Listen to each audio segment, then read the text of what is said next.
Hello, YouTubes. The YouTubes, as I like to call it from time to time. Hi, guys. Keisha here. I just needed to get some things off my chest. So I listen to NPR from time to time. I don't know if anybody's familiar, but there's a show called This American Life. That is my jam. I love it, love it, love it. So this week's episode, because This American Life is a weekly show, this week's episode was titled correct myself. It was titled Tell Me I'm Fat.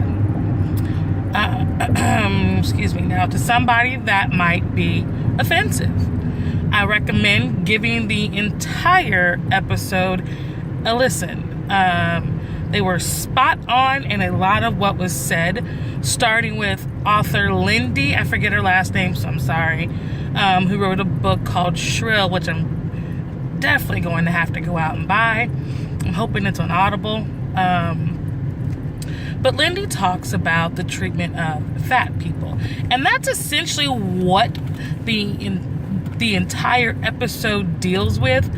Fat and being fat and how people feel about being fat, or in some cases the lack thereof. One specific case was a woman who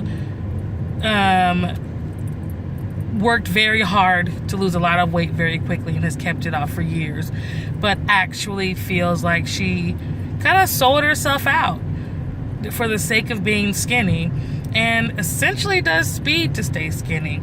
And I don't judge her. I don't judge her at all, because at one time, this is a true story. I literally wish I could tell you that this wasn't true. But at one point in my life, I seriously considered cocaine as a form of weight loss. I mean, to my now rational mind, it's like, are you effing kidding me? That was a good idea to you? But I knew that people used cocaine, and if you used enough cocaine, you could lose a lot of weight. Because of flipping addiction. The only thing that kept me from pursuing this goal was that I have addicts in my extended family, and I know what addiction does to people, and I've seen what addiction has done to our family. That's it. Not the idea that, cocaine's a terrible drug. Cocaine's a hell of a drug. Sorry. Sidebar. Not the idea that cocaine is a horrible drug. Not the idea that I could ruin my body, ruin my mind, but the idea of, like, maybe if things get too bad and I can't come back, I would hurt my family. What? So this is going to be, I will try to be as succinct as possible. I don't know if I'm going to be able to, because I ramble, and I only have a couple of specific things that I know I wanted to address. First, please, before you go and tell a fat person what you think about them and how they look and what they should be doing about changing how they look, you should listen to this podcast before you allow what some asshat has to say about how you look and how you should feel about how you look affect you. Please listen to this podcast. If you are struggling with how you view yourself, please listen to this podcast, whether you're a big person or not. I also wrote, sorry, I keep moving the camera. I am in rush hour traffic, and let me tell you right now, I wish I'd taken the tollway. Complete side note. So I wrote probably the realest post I've ever posted on Facebook this week, and when I shared that episode of This American Life. You can find me on Facebook. Let's look at this face. In this dress. I took a new picture today because I look really cute. And I'm feeling myself. Sorry. ADD. So, you want to find me on Facebook and go read the post, please, by all means do. And if you feel so inclined, share it. The last and most important thing I want to share is this. Know it's going to come as a shock to some of you. You may not know what to do or what to say. You might even clutch your imaginary pearls. But here it goes. I'm fat. I'm not husky. I'm not chubby. I'm not pudgy. I'm not big boned. Dinosaurs have big bones, thank you. I am fat.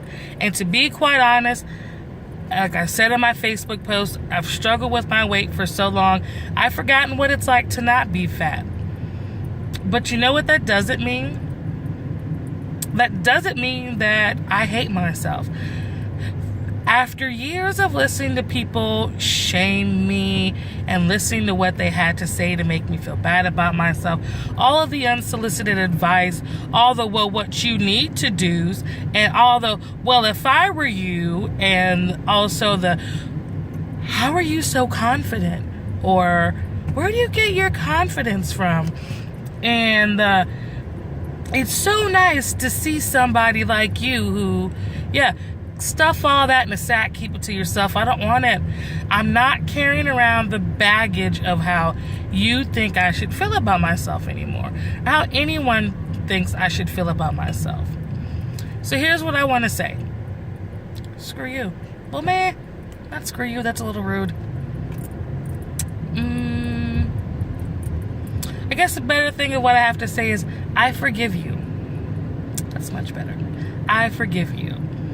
And I hope that one day you can learn to love yourself enough to be comfortable with the fact that somebody who doesn't look the way you feel like they do loves themselves.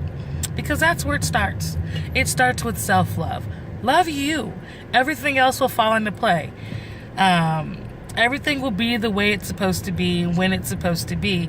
But start there. Love yourself first. And if somebody loving themselves affects the way you see yourself, you need to check yourself. If somebody loving themselves upsets you, you should check yourself. If you have something to say about when, where, and how somebody loves themselves, you should definitely check yourself. It is what it is. Sorry, I keep making faces because I feel like there's something in my teeth. But, you know, I'm fat. I will probably always be fat. And the things that I do are to make myself feel better and to be a healthier version of me and the happiest version of me that I can be. And I could only hope that other people desire for the same.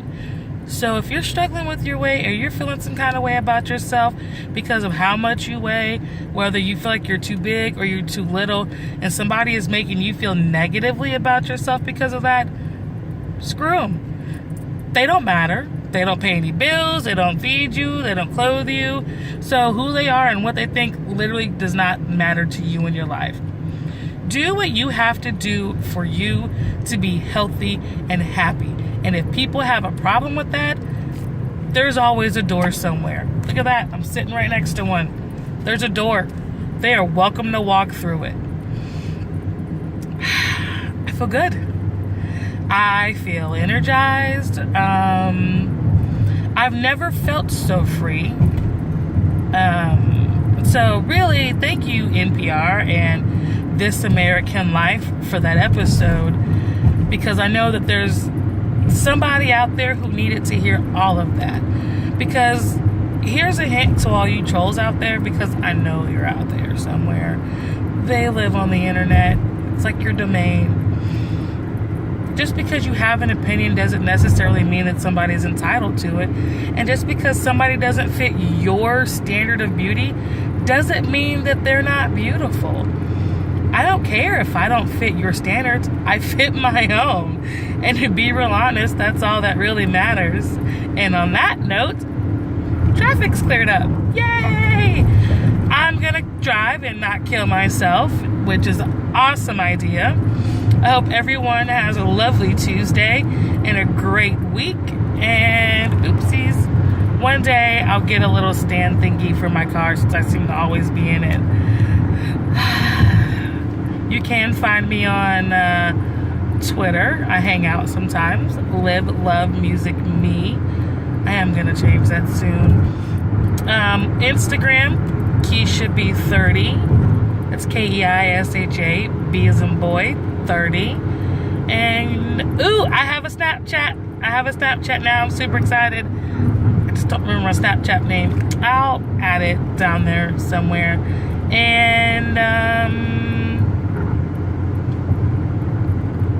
yeah, you'll find me. I'll be around. Do what makes you happy and be healthy how that looks for you. Stay blessed, guys. Bye.